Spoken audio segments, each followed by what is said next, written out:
সবাইকে স্বাগত জানাচ্ছি। আমি ফিরোজ তোহা। শুরুতেই সংবাদ শিরোনাম জানিয়ে দেব এই মুহূর্তে হাতে পাওয়া সর্বশেষ গুরুত্বপূর্ণ আপডেট বাংলা সংবাদ। শুরুতেই থাকছে আওয়ামী লীগ সরকার গত 17 বছরে দেশের উন্নয়নের চেয়ে নিজেদের উন্নয়ন বেশি করেছে বলে দাবি করেছেন বিএনপির কেন্দ্রীয় ক্রীড়া বিষয়ক সম্পাদক ও ঢাকা মহানগর উত্তরের সদস্য সচিব আমিনুল হক। তিনি বলেন, এই সময় আওয়ামী লীগ স্বৈরাচার এবং তাদের দোসররা মিলে নিজেদের উন্নয়ন করতে গিয়ে দেশের বিভিন্ন স্থানে পাড়া মহল্লায় নামে বেনামে মানুষের সম্পত্তি, জায়গা জমি দখল করে অবৈধ উপায়ে বিপুল সম্পদের পাহাড় গড়েছে। আমরা চাই এদের আইনের আওতায় এনে বিচার করা হোক। এবারে জানাবো, আওয়ামী লীগকে বাদ দিয়ে বাংলাদেশে কোনো নির্বাচন হবে না বলে মন্তব্য করেছেন আওয়ামী লীগের যুগ্ম সাধারণ সম্পাদক মাহবুবুল আলম হানিফ। বৃহস্পতিবার রাতে মাহবুবুল আলম হানিফের ব্যক্তিগত সচিব তারিকুল ইসলাম টুটুলের পাঠানো এক বিজ্ঞপ্তিতে এ তথ্য জানানো হয়। জানাবো, আন্দোলনে কারো একক কৃতিত্ব নেবার সুযোগ নেই ছাত্র শিবিরের ঢাবি সাধারণ সম্পাদক। কোটা সংস্কার ও সরকার বিরোধী আন্দোলনে কারো ক্রেডিট নেওয়াটা বৈষম্য বিরোধী ছাত্র আন্দোলনের স্পিরিটের সাথে যায় না বলে মন্তব্য করেছেন ইসলামী ছাত্র শিবির ঢাকা বিশ্ববিদ্যালয় শাখার সাধারণ সম্পাদক SM ফরহাদ। তিনি বলেন, আন্দোলনে ধর্ম, বর্ণ, রাজনৈতিক পরিচয় নির্বিশেষে সবাই স্বতঃস্ফূর্তভাবে অংশগ্রহণ করেছেন। এখানে কারো একক কৃতিত্ব নেবার সুযোগ নেই। এবারে থাকছে, দুর্নীতি দূর করে স্বাস্থ্যসেবা জনগণের কাছে পৌঁছে দিতে হবে। স্বৈরাচারী হাসিনার সরকার দেশের প্রতিটা খাতেই দুর্নীতি আর লুটপাটের মাধ্যমে ধ্বংসের দ্বারপ্রান্তে এনে দাঁড় করিয়েছে। সরকারি হাসপাতালগুলোতে গিয়ে জনগণ কাঙ্ক্ষিত সেবা পায় না। এমত অবস্থায় অন্তর্বর্তী সরকারকে স্বাস্থ্য খাতের অনিয়ম দুর্নীতি দূর করে স্বাস্থ্যসেবা জনগণের দোরগোড়ায় পৌঁছে দেওয়ার উদ্যোগ নেওয়ার দাবি জানিয়েছে এবি পার্টি। জানিয়ে দিব, বাংলাদেশি অনুপ্রবেশকারী ইস্যুতে ঝাড়খণ্ডে তোলপাড়। ভারতের পূর্বাঞ্চলীয় রাজ্য ঝাড়খণ্ডে অনুপ্রবেশকারী বাংলাদেশিদের উল্টো করে ঝুলিয়ে সোজা করা হবে বলে কয়েকদিন আগে হুমকি দিয়েছেন দেশটির কেন্দ্রীয় স্বরাষ্ট্রমন্ত্রী অমিত শাহ। একই সঙ্গে তিনি রাজ্যের সাঁওতাল পরগনায় বাংলাদেশি অনুপ্রবেশকারীদের জমি দখল করবার বিষয়ে মুখ্যমন্ত্রী হেমন্ত সোরেনের নিরাপত্তা নিয়েও প্রশ্ন তোলেন।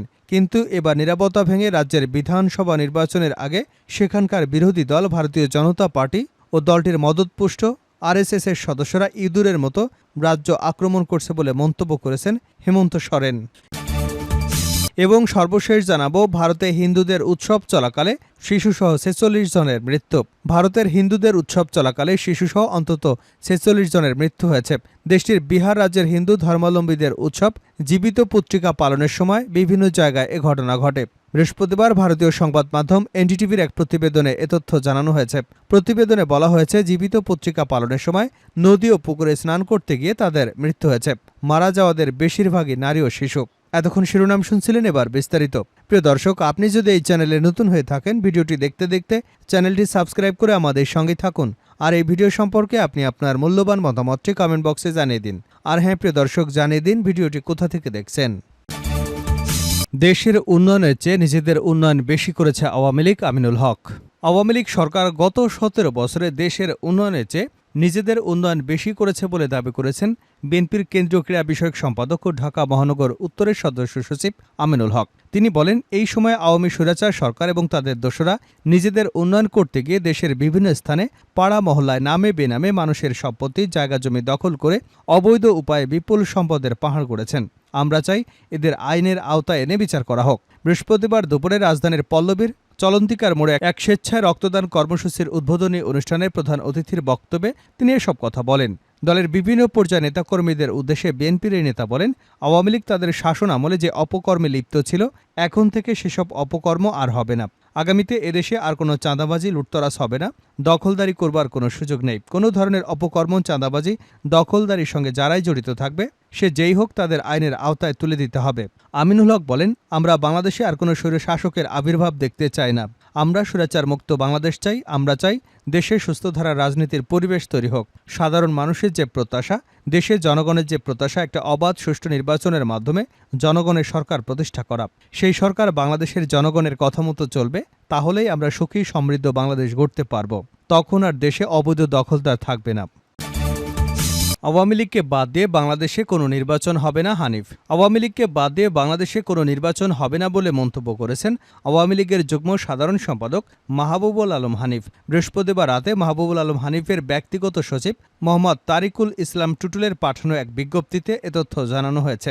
তিনি বলেন, সাম্প্রতিক সময়ে বাংলাদেশে নির্বাচন ব্যবস্থা সংস্কার কমিশনের প্রধান বদিউল আলম মজুমদারের দেওয়া বক্তব্যে আওয়ামী লীগ ছাড়াও আগামী জাতীয় সংসদ নির্বাচন গ্রহণযোগ্য হবে এবং আওয়ামী লীগকে রাজনীতি থেকে 10 বছর দূরে রাখার ষড়যন্ত্র করবার নীল নকশা করা হচ্ছে তা আমাদের দৃষ্টিগোচর হয়েছে। বাংলাদেশের অন্তর্বর্তীকালীন সরকার আওয়ামী লীগের মতো ঐতিহ্যবাহী প্রাচীন এবং বৃহৎ রাজনৈতিক দলকে নির্বাচন ও রাজনীতি থেকে দূরে রাখার যে হীন প্রচেষ্টা চালাচ্ছে তার তীব্র নিন্দা ও প্রতিবাদ জানাচ্ছে। একই সঙ্গে এ ধরনের তৎপরতা থেকে দূরে থাকার জন্য সংশ্লিষ্ট সবার প্রতি আহ্বান জানাচ্ছি। নির্বাচন কমিশন সংস্কারের প্রধান হিসেবে বদিউল আলম মজুমদার একেবারে অগ্রহণযোগ্য কথা বলেছেন বলে মনে করছেন আওয়ামী লীগের যুগ্ম সাধারণ সম্পাদক। তিনি বলেন, উনি আওয়ামী লীগকে নির্বাচনের বাইরে রেখে নির্বাচনের কথা বলেছেন, যেটা অগ্রহণযোগ্য এবং অযৌক্তিক। আওয়ামী লীগকে বাইরে রেখে বাংলাদেশে কোনো নির্বাচন অতীতে কখনো হয়নি, ভবিষ্যতেও হবার সম্ভাবনা নেই। আইয়ুব খানের শাসনামল থেকে শুরু করে প্রতিটি নির্বাচনে আওয়ামী লীগের অংশগ্রহণ নিয়ে জনগণের প্রতিনিধিত্ব করেছে। আওয়ামী লীগ এদেশের মাটি এবং মানুষের দল। আওয়ামী লীগের শেকড় এ মাটির অনেক গভীরে।